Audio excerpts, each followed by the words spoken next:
Before we begin, I'd just like to say thank you to my friends at Hair Saloon for supporting this podcast and for providing space at their corporate offices to record it. Hair Saloon's mission has as much to do with the restoration of men as it does with the business of haircutting. They try to make a difference in the lives of the thousands of men who come through their doors each week. Hair Saloon is based in St. Louis, Missouri, and if you've ever been interested in running your own business and want to work with great people, I would highly recommend you check out the Hair Saloon franchise opportunity. Go to hairsaloonfranchise.com to find out more information. That's hairsaloonfranchise.com. Also, a quick reminder to subscribe to this podcast if you haven't already, and please take 2 minutes to give us your review. And if you have a question or a comment you'd like to share with our listeners, go to Suzanne at thesuzannevenkershow.com.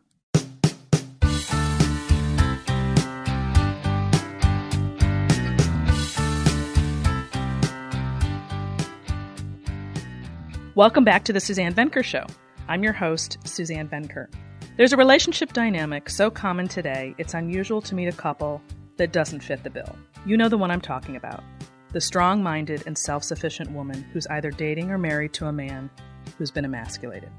You might recall that I talked about this dynamic a lot last week with Allison Armstrong. The dynamic itself isn't new, but the number of couples who are trying and failing to master it is off the charts, thanks to decades of propaganda that groomed women to be more and more like men. Movements such as Me Too and the damaging narratives like toxic masculinity have caused men, understandably, to take a step back in their own relationships and to let women lead. But when this happens, something else follows. The relationship starts to feel flat or contentious. Sometimes it's even dangerous. The wife or girlfriend will seem to nag and criticize more and have less interest in sex. When she gets angry, he will label it as crazy and blame her. In truth, she's just expressing the pain of your not stepping up. Just about every woman, whether she's a CEO or a full-time mom, needs a man who consistently follows through on his word, who has purpose in his life, who remains grounded in the face of her intense emotion, who makes her feel safe, and who provides leadership. GS Youngblood is a men's coach, former Silicon Valley executive, and the author of 2 books, including the recently published The Masculine in Relationship. He's here to talk with me today about this very prevalent and delicate dynamic. Welcome, GS. All right. Good morning, Suzanne. Thanks for having me on. Yes, thank you so much for coming on. This is really great. I'm very excited to talk to you, and I love your book, needless to say. Again, for everyone, it's called The Masculine in Relationship by GS Youngblood. And I've been excited to talk to you too. Good. Yeah. I mean, we clearly have something in common. More than one, actually, because you're from St. Louis, where I am from and where I do this podcast. I know you're now out in California, so it's always nice to talk to a fellow St. Louisan, Midwesterner. I hope the West hasn't changed you too much, GS. A little bit, but some things haven't changed. So there's so much to cover. I want to talk a little bit about your personal story and how you got to where you are with this, because from what I can tell, you said that this has been 20 years in the making. There was something specific that happened in your life that started you on this journey of trying to figure this out. And I have to tell you, I think what you've put together is incredible. The book is so well organized. I'm really impressed because it's a lot of information. It's difficult. It's hard to explain in a way where people can hear it. I know there's so much to this. So I just wanted to tell you up front how well organized it is. And we're going to talk about that in a minute. But first I wanted you to tell my listeners your personal story about what happened in your marriage. I was going to say your first marriage, but I think it was your only marriage so far. Yeah, only marriage so far. Okay. Yeah, that marriage ended about 10 years ago. And I was married to a very strong woman. And by the end of that marriage, I was basically doing the dance to stay out of trouble with her. And it's at that point I had relinquished all my opinions, all my preferences, and I felt like I was just giving. And it actually made it worse. Because over the course of that marriage, I did not know I had emotions. I did not know that I had boundaries. And I really hadn't tapped into my own desires. Like I at that point in my life, I got married when I was in my 20s. At that point in my life, I hadn't really found myself in the sense of knowing what I want and then being able to assert that in the face of a partner who may want something different and then working together on that. And so it was a very challenging period. My self-esteem was pretty low, needless to say. And at some point, she just closed her body and heart to me. And it was a pretty miserable situation at that point. And the way that it ended, it was pretty bad and was very painful for me. And the good news, though, is that became the catalyst for me to make change. I mean, the depth of that pain, the depth of the suffering that I went through was really the fuel for this book and really propelled me into the next phase of my life where I was very, very motivated to try to do something different. I didn't know what that was. But then I started to meet some of my own mentors. I met the folks from what was called Authentic World, really teaching deep skills in authentic relating. And that was where I learned I had emotions. That was where I learned that my way of being affected other people. Moving forward, I got introduced to David Data and studied with him for a number of years. And that introduced me to the masculine-feminine dynamic, which is the basis of this book. And then from there, for the past few years, have studied with one of David's main students and continued my development. And then in the background of that, I was in a relationship for many years with a very, very powerful and very feminine woman at the same time. And so I wasn't just studying and doing workshops. I was actually living it every day in the laboratory of real relationship and really trying to do it the right way because I had definitely done it the wrong way in my marriage. Got it. Okay, so before I ask you about this blueprint, which I think is I know is the basis of the book and so important, since you brought up masculine-feminine dynamic, and that's really what this is about, I have another question that I want to just talk about now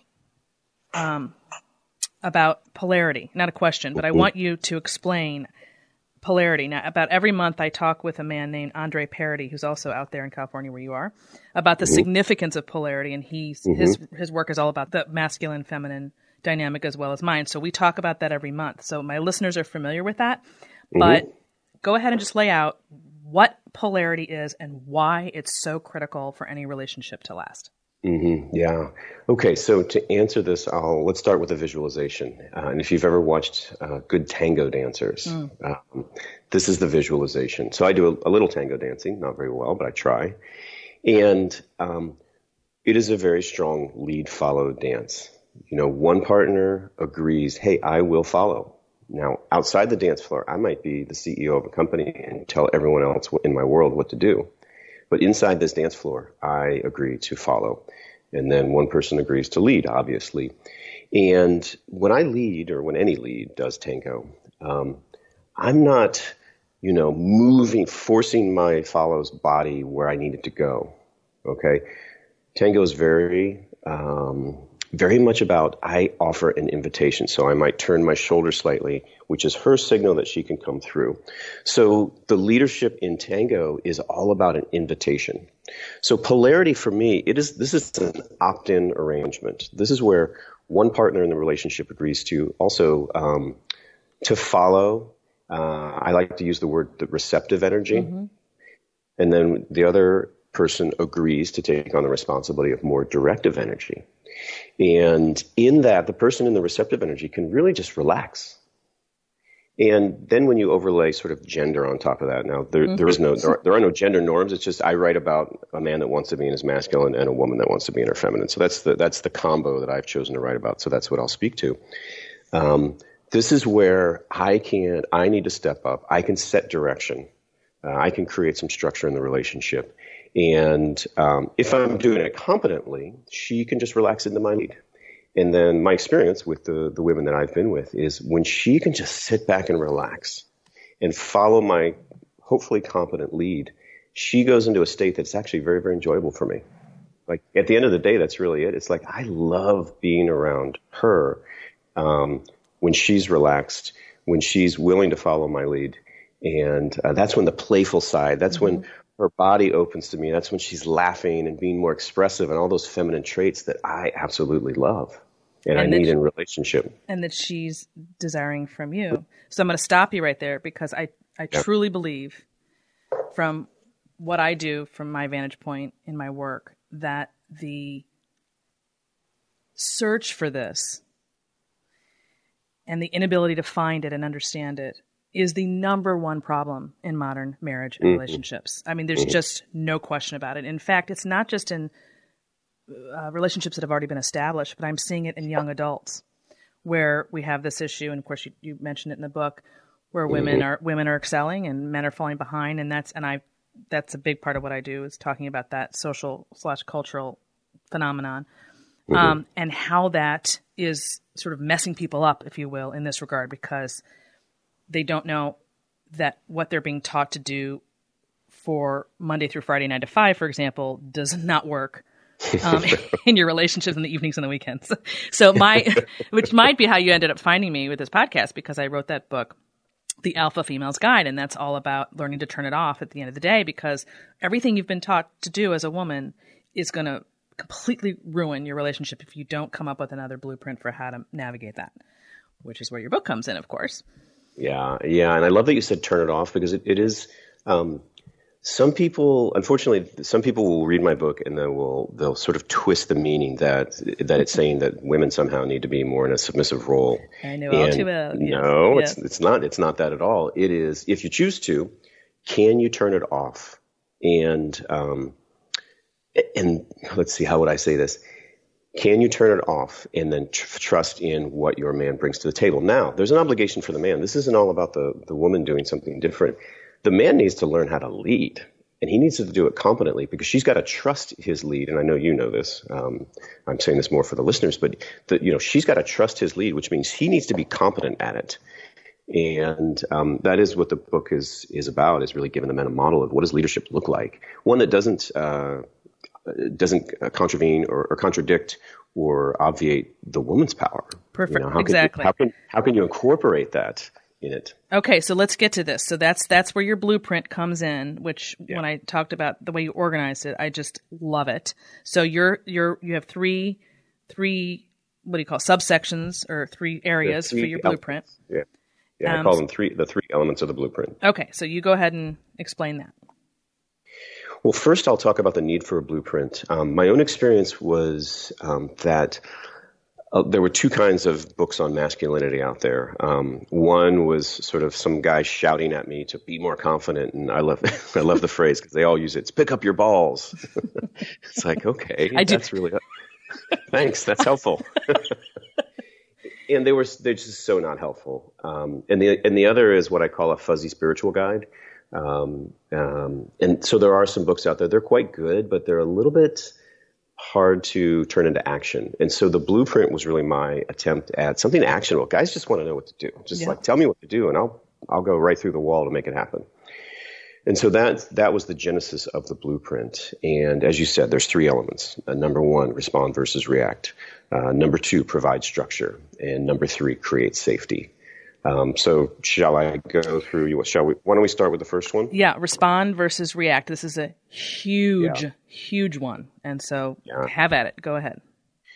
Yeah. So this is the difference between a man who chooses how he's going to be in the world from moment to moment. He chooses what he says, how he reacts, how he moves physically in the world, versus a guy who everything he does is a reaction to some stimuli from the world, whether it be a car that buzzes by him or somebody yelling at him. He's just, everything he does is a reaction. There's no choice there. And so this reactivity can manifest in a few ways. One is nice guy syndrome, where you just really relinquish your needs, kind of go along to get along. Another is approval seeking behavior, where you're kind of scanning other people for how they're sort of responding to you, and making those micro corrections in your own behavior. And in relationships, definitely withdrawal and shutdown. Like, my woman gets mad at me and I just kind of shut down, and we men are very good at that. And then the granddaddy of them all, defensiveness, where you're trying to explain, no, you don't understand.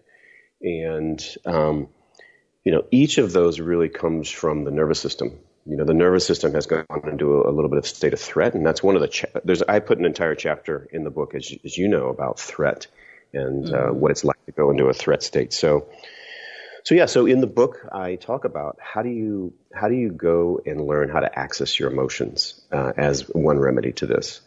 And how do you work on your embodiment? And I give a whole chapter on exercise for embodiment. You focus on anxiety, so I want to make sure that's a big, huge piece of this. Yeah, thank you. So out of a threat state comes anxiety. And in the book, I make the point a few times that anxiety is pretty much underlies all of your non-masculine behaviors. And I go through specifically in the book, the types of behaviors, how anxiety plays into this. And so, when I say threat state, I bet a lot of guys have in their mind, like, you're cowering in a corner. And it's actually not that. It's often way more subtle than that, where you're a little bit activated. You don't even notice it, but it just makes you a little tight. It's kind of like when you meet somebody important or a beautiful woman and you kind of get a little tongue-tied. Mm-hmm. Well, you can feel your body tense. Yeah. And that's what it is. And that's what causes all the non-masculine behaviors. So I say to guys, quit chasing your tail to try to emulate behaviors or become some certain kind of person. The thing you have to do is address the underlying anxiety. And that's what I go into in terms of the work on emotions. That's what I go into in terms of the work on embodiment. Okay. And then number 2.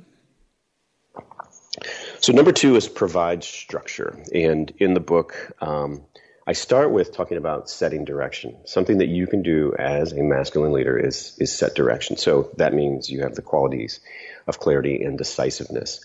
So that could mean, yes, you're making decisions for the couple, but when you're with a strong woman, it's not like you're just ever telling her what to do. You're probably collaborating on most things. So the thing that you can do is how can you simplify the situation? So if you're deciding where to go to vacation, instead of saying, well, I don't know, honey, where do you want to go? You actually have come up with 3 ideas. You've researched what the costs are. You've researched some availability. And then you come to her and say, hey, babe, we talked about the vacation. I have some ideas here. What do you think about these? That's you. You're focusing the beam. You're simplifying things. But then you're collaborating with her on making the decision. So that's setting direction. I was going to ask you, I was going to give another example that I think is so common that I want you to address and explain to men specifically why this is the wrong question to ask a wife or a girlfriend. You ready? You know what it is, probably. Lay it on me. I'm pretty sure I do. Where do you want to go for dinner? Yes. Please explain what that does to the average, or at least the strong-willed woman that we're talking about, whichever. To anybody, any woman. It's 2 words. She's underwhelmed. That's good. She's not impressed. And what I want to do is I want to start with the men's side, because I think it's important. Like, why the heck do we do that? So I think chapter 10, if I recall, is on desire. And most men that I know, that I've seen, have lost touch with their own desires. So your preferences, your needs, your wants, your boundaries, all of these things. And so I go through a whole chapter of men. Just pause for a second and learn to get in touch with what it is that you want.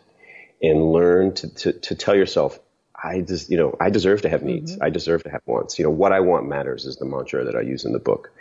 And so, men, you've really got to go through and build that muscle of just figuring out what it is that you want. So I go through some exercises in that. And I just think that's something that men have lost touch with, because we have the false assumption that, tell me what you want, I'll do it for you, and you'll be happy. And, Suzanne, I'll bounce it over to you. So as a woman, how does that feel to you? We think it's going to make you happy, but... So for a woman who's used to making decisions throughout the day and being in charge of either their kids, if they're at home with them, or out in the workforce, all we want at the end of the day is to be able to turn it off and have our husband or boyfriend tell us where to show up, right? Or not... This is where I think it's so confusing, GS, because people struggle with the whole concept of being told what to do. Mm-hmm.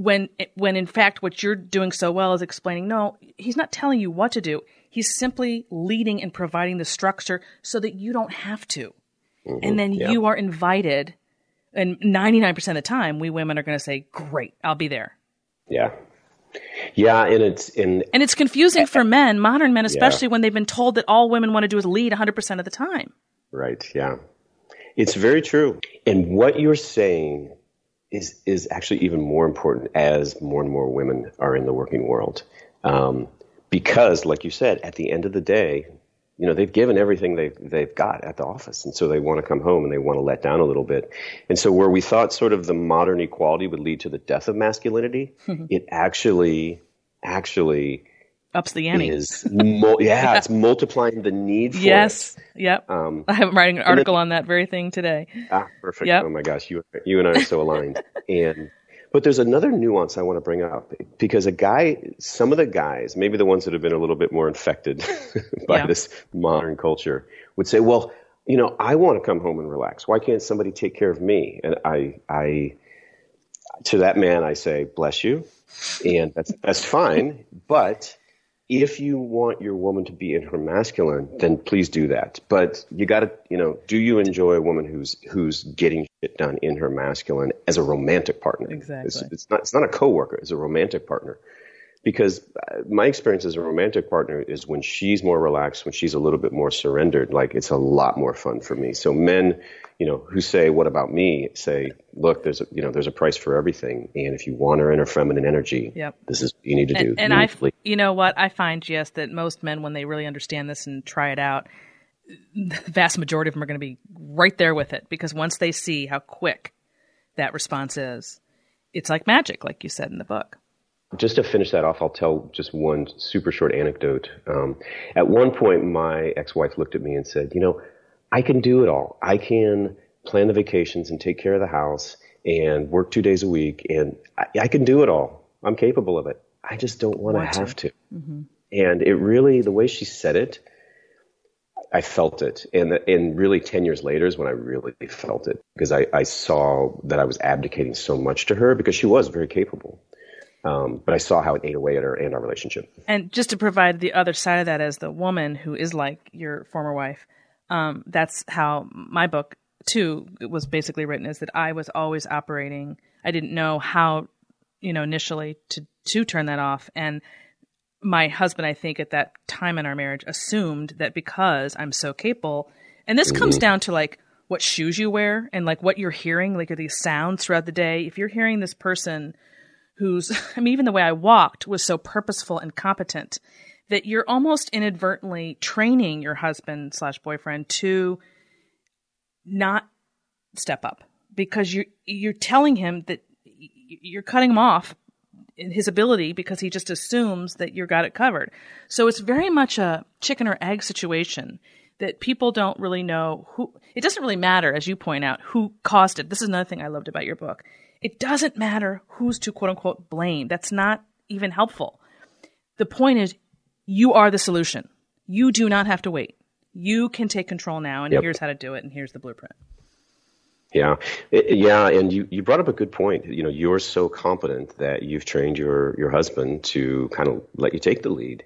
And I know so many guys who are in that situation. And they're like, wow, how do I take charge and other phrases that they might use, and they're actually really baffled. Yeah. And that was what the blueprint is really about. It's like, okay, guys, I get it. It's tough. She's good at so many things. It's tough to sort of take the lead. Here's little ways that you can do that. Right. And just to add fuel to the fire is our upbringings have everything to do with this as well. So you've got to throw that into the mix. The way I was raised and what I saw with my parents versus his story, those get folded in to the whole dynamic, which we don't need to get into, but I'm just throwing that out there, that it's big stuff. This is really big stuff. Yeah. It's a complicated dance. It is. Okay. So number 3.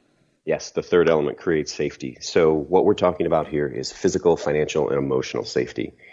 And I don't talk about physical and financial much in the book. I'm deferring that to a sequel, but physical safety, I think, is pretty obvious. And so I won't touch on that. Financial safety basically means you have your shit together and you are a provider. Now, it doesn't mean that she's not also a provider, but you have to handle your part of the equation. But what I do go into the book is emotional safety. And I think most men know this notion of like holding space for your woman's chaotic emotions. And like, that's just 101. And I think most men sort of intellectually understand that. And, to be honest, it's actually few men that can really do that well. And look, I write a book, but I fall down, all the time, occasionally when I get triggered. And so it's an ongoing challenge. And when you're with a strong woman, it's going to be par for the course. Here's what I recommend to men. It's like, number one, yeah, you're with a strong woman, but here's what you have to see, that inside of her is this really vulnerable little girl inside. And that's the part of her that you have to see, because when she's raging at you in those times that she is, pretty much 99.9% of the time, she's actually in pain. And it's that pain of really not feeling the heart connection with you, not feeling your care for her, or maybe not feeling her leadership. So what looks like an attack, it looks like she wants to destroy you. Actually, she wants to be closer to you, and she's in pain because she doesn't feel that right now. And if men could see that, even before I say anything else, that it's going to shift a lot for them. I think that is so powerful, and to the extent that it can be done, it can literally change your life. I mean, it's amazing. I'm always amazed. I keep continuing to be amazed at how just a slight tweak in the way we view something can be dramatic. So just looking at somebody who's yelling and being strong enough to withstand it and say, oh my gosh, that yelling is about something else entirely, which is how you are phrasing it in the book, and not taking it personally. Now, easier said than done, for sure, sure. Yeah. But once you sort of exercise that muscle, I think, and really start to see the yelling as crying, maybe, or however you want to say it. And I say all this stuff really emphatically, GS, because this was my parents' marriage. So and they never, ever figured it out. They were married 44 years. And it was never rectified. It was all the way up to the end. And it was the most significant experience of my life. So that's just FYI, a little background there, why this is so important for me to get right. And I know it inside and out. I had a front row seat for 18 years. Wow. Longer than that. Thank you for sharing it. Yeah, I just have this whole new view of you now and why you do what you do. Yeah. The phrase I use in the book, hear the pain, not the blame. And it's great advice, and it's also really, really hard to follow. And even I, work on it all the time. But it's pivotal, as we both said. And there's another phrase I use that I really like, and it's in chapter 14. It is feelings first, facts later. And so, my experience is that, some of my very feminine partners, when they get really fired up, like it's a bit confusing and kind of can be a little all over the map. It can include things that are projections, that aren't true. But if I go into the facts about what she's saying, I've lost before I started. And, so in the book, I go into some different ways to respond rather than, getting defensive or trying to explain the facts or even focusing on the facts of what she's saying. First and foremost, it's empathy. If your daughter was in pain, you're not going to talk to her about the facts. You're not going to tell her, Great analogy. Don't feel like that. You're going to scoop her up and hold her in your arms. And that's my experience. About 90% of the times my woman was fired up. That's what she wanted from me. GS. That's very good. Yeah, but it's really hard to do. It's hard for us. So women out there, please have empathy for us. It's actually very hard for us to do. Yeah. And I'd like to encourage men, if they even just tried it once, just one time, and feel your power at being able to soften her by treating her that way, by instead of being angry, hugging her and holding her and calming her down. Here, I'll give a great example, Jess. I don't know if you ever saw the film Far from the Madding Crowd. No. Oh my gosh. Watch it over and over and over again, and you'll know exactly why I'm suggesting it. I'm obsessed with it. All right. So the main character is this, her name is Bathsheba. It's back in the 18th century or something. And her name is Bathsheba, and the opening says she's strong and independent, and she lost her parents when she was young, and she prides herself on never getting married. When she falls, so she falls for this guy, of course, because it's inevitable. And actually, there are 3 different love interests that she goes through before she lands on the one. But the one that she's most interested in, she says to him at one point, "If I were ever to get married, I'd want someone to tame me, and you wouldn't be able to do it." Ooh, ouch. Ouch. But actually he ends up, well, I won't say anything because I don't want anyone to have it ruined for them. Fabulous movie. But I mean, you can see why this is right up our alley, right? That was it. And I just rewound it and listened to him. That's it. And people, When you use the word tame, of course, people get their backs up because they're thinking, like you're treating it like an animal but I figured since she said it, as opposed to. Yeah, it's okay to repeat. Yeah, right. She said it about herself. And that really is what we're talking about. We're talking about strong and independent women who want to be tamed. And it's a brilliant man who can do that, right? It just takes a lot because of the world we live in today in particular. Yeah, it takes a lot. And there's an adjunct to that I want to add on top of that. Taming your woman, I'm doing the air quotes over here. It's not about getting her or forcing her or compelling her to do something different. Usually, anytime I've asked my woman to change, or various women to change, like, it doesn't go very well. No. It just doesn't land. When you change, so this is to the men now, but when you change, she'll change. So if, forget about her, it's like, oh, baby, don't, why are you being so crazy or wild? And why do you always get so mad at me? You don't even listen to me. Your focus is on her. Yep. Put your focus on yourself. And when you stand strong in the face of the storm, when you hear her feelings first and don't try to go to the facts, that is going to instantly have her change where she doesn't even try. And I think that's what you were alluding to, Suzanne, is that's what's going to cause change. So men, quit focusing on what she needs to do differently or blaming her. When you are different, she'll be different. And that's the secret. Does your marriage or love life feel hard? I get a lot of emails from readers who are struggling in their relationships. Unfortunately, the help an individual or couple needs can rarely be answered in a series of back and forth emails. For this reason, I offer coaching for individuals who are struggling in their relationships and for couples whose marriages feel stuck. Just go to SuzanneVenker.com and click on Coaching at the top to sign up for a session with me. That's SuzanneVenker.com. There's a great statement you made in there. Many great statements, of course, but this one I wrote down because it's so, so important and tricky too, because you'll get a lot of people who will, men in particular, who will take issue with this, and I understand why. You said to men, how you look, how much money you earn, and what you accomplish at work don't matter nearly as much as the degree to which you live from your masculine core. Mm-hmm. And I'd like to say something about that real quickly, and then let you expound. But I agree with you, so much so that it's been hard because there's a lot of research showing that women today cannot find economically viable or attractive men to marry. And I have written a lot about that because that's, of course, getting into hypergamy and a woman's desire to marry across and up the dominance hierarchy and all that. And I know you don't get into the finances too much in your book. So it is a real thing. And I don't want to talk too much about it except to say it's not that it doesn't matter, because it does. But because that goes back to the financial safety that you talked about.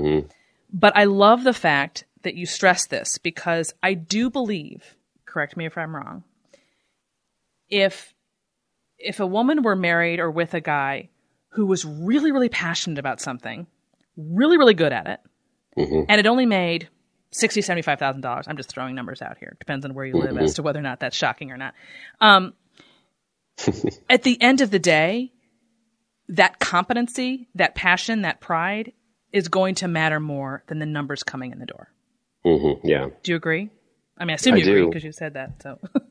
I do. There's no absolutes, as you said. Like, money does matter, and if it'll play a role. But the thing about guys is they tend to, their self-esteem drops when they see a guy who's taller, smarter, richer. Yeah. And they think they can't do it. And I'm here to tell you guys, when I went through this transformational arc for myself, when I discovered this way of being, as I started to work on it, and it's a never-ending game, but as I got better at it, quite frankly, being blunt, the quality of women I was attracting went up a lot. I was amazed. Women that I thought were out of my league were interested. And for me, that was just proof. There's your proof. There's your proof. That it does. Yeah, it was proof. And also just personal experience, even of just other men, my own personal experience. I'll see, I've had experiences of seeing a guy and, he might be tall or good looking or just whatever. And, everybody, gets a little jealous. We all want to be the most attractive person in the room. But then some of the guys that I met, then I start hearing them talk, and I'm like, oh wow, I'm sorry. That's a really weak energy. Oh my gosh, I've had this conversation with my 19-year-old daughter a bunch lately. This is really funny. Nice. So true, because I'm thinking now of think about a police detective, let's say, right? They're not rich, but just that position and the masculinity that exudes from that role. Or, I mean, honestly, you could say that even about somebody who works in construction. Seriously. I mean, it's just, there's this, the more you emphasize that, the more, the prouder you are about it. It's like you said, you can't be comparing yourself to other men, because then your masculinity will be weakened and she'll lose respect. But the more respect and pride you have in yourself and how you look and what you do, the more respect naturally comes from her. Yes, absolutely. And this is what I say to the guys. I mean, this is what the book is about. It's like, don't worry about how tall or rich or smart you are. Just do the blueprint. Like, if you want to be more masculine, you don't need to buy a Humvee. You don't need to learn how to shoot guns or whatever, or grow a beard to make yourself feel more masculine. Just do the things in the three elements, and that's masculinity. And if you think about it, I'm going to use your example, the policeman. Well, what is the policeman doing? He's definitely responding, not reacting. I mean, you don't see a policeman get all, frazzled when he's on duty. That's one. Two, set direction. He's telling you in no uncertain terms what's going to happen. And then three, create safety. You may not like what he's doing, but you feel like he's got it handled. And there's that sense of, okay, well, maybe I'm in trouble, but, you don't feel unsafe around him. So yeah, the policeman perfectly encapsulates the blueprint. Great. Okay, you spend a fair amount of time explaining the difference in the book between a narcissistic, controlling man and a man who's just simply grounded in his masculinity. Yeah. Can you explain to my listeners the difference between the two? Yeah, this is one of my favorite parts.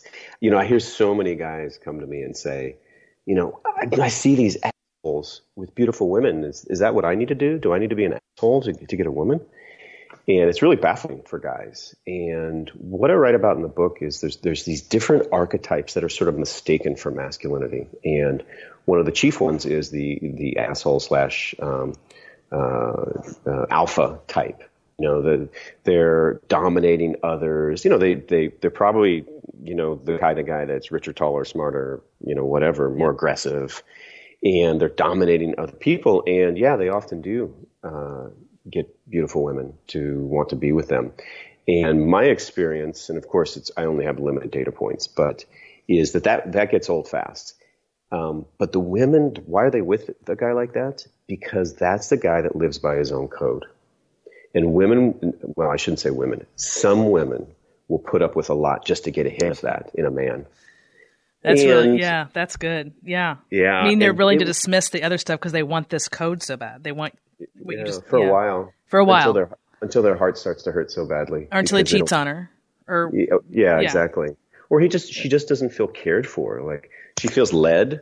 And that kind of guy, he's overemphasizing the first element. Yeah. The second element. He's providing so much direction and structure that he's just basically telling everybody what to do. But she doesn't feel safe. She doesn't feel emotionally safe. She doesn't feel her heart held or her emotions received and validated. And after a while, it gets old.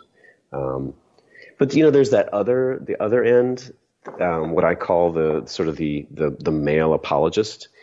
He's like, I'm the new age man, and I'm so evolved, and I'm so nice to women, and he wears it on his sleeve, and he's trying to one up the other apologists about how evolved he is, and he's sort of over identifying with the third element, which is create safety. Like, everybody feels so safe, they're like completely bored with him. So oh my gosh, I see that left and right among millennials, and it makes me want to strangle them. Yes, but they don't know. Exactly. They're doing what they were, what this culture is telling them to do. Well, they think they're being a good boy. Yeah. And while women might respect or appreciate them, it's. I think there's going to be a tendency towards less raw attraction. No, it kills the sex. Let's just call it what it is. Kills the sex. I was trying to be diplomatic. No, we're not diplomatic here, GS. The last archetype I'll mention, just to tie that off, is I don't have a name for it, but he's a guy that he's just so tightened up, and I know a few guys like this where they're just really tight and they walk tight and they talk tight and you can't ever access them. They over-index on the first element, respond versus react. Like they're not reacting to anything. And to the degree that they really don't feel like they have emotions, you don't feel like they care. And that's not masculinity either. So none of those, the apologist is not masculinity. The alpha male is not masculinity. In my book, at least not a holistic masculinity. And, the guy that's tight is not a masculinity. They're all over-indexed too much on one of the elements. And my view, my model is you got to exhibit all three to be holistically masculine. Ah, got it. I see. I didn't know if you were going to an ideal person or I see what you mean. Yeah, that makes sense. Mm-hmm. You mentioned this before, but you said if you want to bring leadership to your relationship, you need to know what you want. And you mentioned that earlier, and I want to just mention that again by saying what you're essentially saying is to stop being so focused on how other people, in your wife and girlfriend too, will receive whatever it is you have to say. Just be who you'd be if you were single, let's just say, right? Yeah. If you were alone or you just said what you thought or wanted, regardless of the outcome, that's strong. That's strength. That's confidence. Yeah, exactly. I love that you use the word confidence because, confidence is not, I know what's going to happen and it will happen and I'm so confident. Confidence for me is I know what I want. And I keep going after it until reality tells me not to, whatever that reality is. But it's wanting what I want and knowing it. And that feels a lot like confidence. So you don't actually have to, achieve or get certain things to be a confident person. You just have to know what you want and want what you want. And for me, what I tell guys is it's a radar analogy. You're the man who's tuned a little bit too much on everybody else. Your radar is on other people. You don't even know it, but it's naturally on the other person. And you can tune your awareness. You can tune your radar. All you have to do is turn it 180 degrees. And it's a muscle. And you just start to train yourself to be sensing into the signals inside of you instead of outside of you. And I know that sounds completely cliche, but it's actually an actual embodied experience that you can go practice. And once you turn that radar, then it gets a lot better. Now, it doesn't mean you get selfish and narcissistic. You have to be tuned to both, but be tuned to yours first. Overemphasize yours first because you're already outward focused too much anyway. Okay, now I'm going to ask you something about that because I know exactly what you're saying, but if a man heard this and thought that sounded sort of, I don't know, spiritual or something they couldn't get their hands around, what specifically would they do to recognize that they're doing that? Is it a matter of just stopping and thinking, or? Yeah, it is. Let's use your example from earlier. Where do you want to go to dinner? Okay. So if your woman comes to you, men, this is the simplest of examples, the most obvious, but if your woman comes to you and she does one of two things. One is says, hey, let's go to the steak place tonight. Or she says, where do you want to go? The first thing you need to do is stop and say nothing. And pause and say, what do I want to do? And sense into your stomach, into your mind, and have an opinion. And your exercise for the next week is every question you've got, have an opinion on it, and then share that opinion. And in fact, for the first week, share it without regard to what she wants. It's a calisthenic. It's an exercise. And do little exercises like that. To just see what is it I actually want? And then you might even practice, babe, steak sounds great, but I would really love to go get tacos at that place we saw the other day. Are you up for that? And what's funny, GS, is I want to say, I think to myself, how do you get across that that's really exciting to the woman to hear that as opposed to what they think, which is, I'm going to go along with you because that'll make you happy. It's the complete reverse. Hearing that is like, I think you even used something about, I think you made an analogy with catnip in your book. That's an example of catnip right there.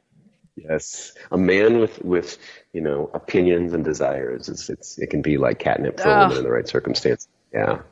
It really is, guys. Just get over the notion. It's so unconscious in you that you don't even know it, but bring it to the surface. Giving her, asking her what she wants and giving it to her is not attractive. No. Okay. And then, okay. Oh my gosh. Not at all. Thank you.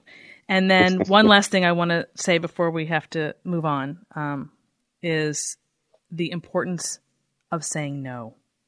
And I think this is a really big one. And when I say no, I mean when it doesn't work for you. I don't mean saying no just to throw your weight around, obviously. But if it doesn't work for you and you want to say no, but you say yes anyway, I think, GS, this is just huge in relationships. It is. And where I'd like to respond to it is at the deepest level. The reason you can't say no, guys, is because your nervous system is in a state of threat. And you're feeling anxiety because of it. The threat comes from because if you think unconsciously, if you say no, that you're going to lose the connection with her, you're going to lose her love, her approval, she might leave you, your mind can spin out. And you have these assumptions that sit way down deep below where you're even aware. And then you go into a state of threat. Like if you're going to lose love or connection or approval from your woman, that's threatening. I get it. And so that's what has you say no, because there's that little electric shock of anxiety that comes up in you that you don't even see, and then you're suddenly like, okay, baby, whatever you want to do. You mean that? Wait, you say yes? You mean that's the little thing that makes you say yes? Yeah. Yes, exactly, and that's where you say, okay, whatever you want to do, which is yes.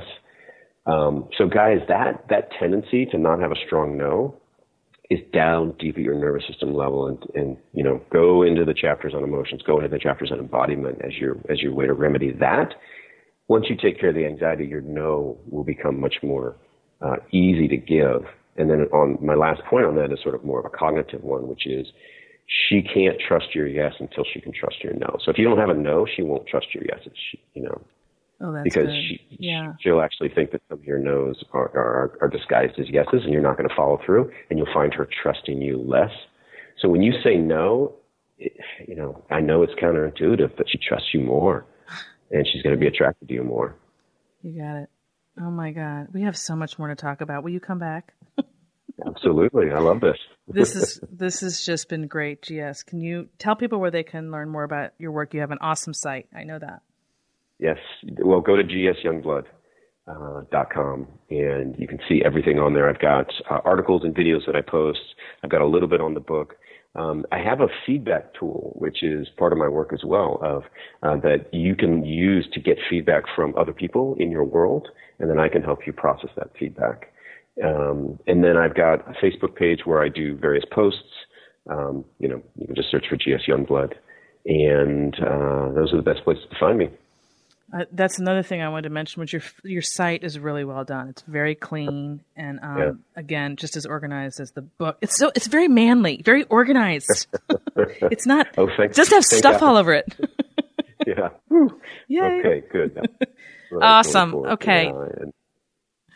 Thank you so much, GS, for coming on, and I hope you come back for sure. And good luck with everything you're doing. Yeah, this was a ton of fun, Suzanne, and I will. I'll look forward to next time. Awesome. Thanks, GS. Well, that wraps up another edition of the Suzanne Venker Show. My guest today was GS Youngblood, author of The Masculine in Relationship. Don't forget to tune in next week when we talk to Rabbi Manis Friedman about his book, The Joy of Intimacy. Thanks for listening, everyone. Have a great week.